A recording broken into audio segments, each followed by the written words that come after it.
एशियाई तरक्याती bank (ADB) की साल 2022 की रिपोर्ट जारी कर दी गई है, जिसके मुताबिक 2022 में सबसे ज्यादा फंडिंग पाकिस्तान को दी गई। रिपोर्ट में कहा गया है कि एशियाई तरक्याती बैंक ने एशिया में 31.8 अरब डॉलर की प्रोजेक्ट फिनांसिंग की।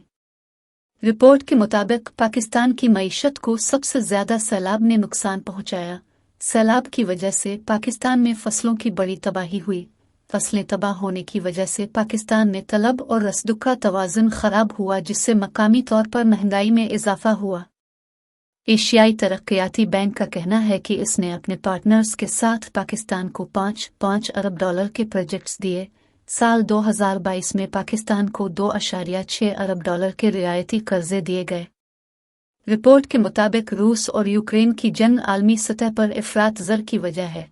पाकिस्तान में मौसमियाती तब्दीलियों के नुकसानात से बचने के लिए माहिरीन की ज़रूरत है। एशियाई तरक्याती बैंक के मुताबिक 2022 में पाकिस्तान में सैलाब से 1730 अफराद हलाक हुए।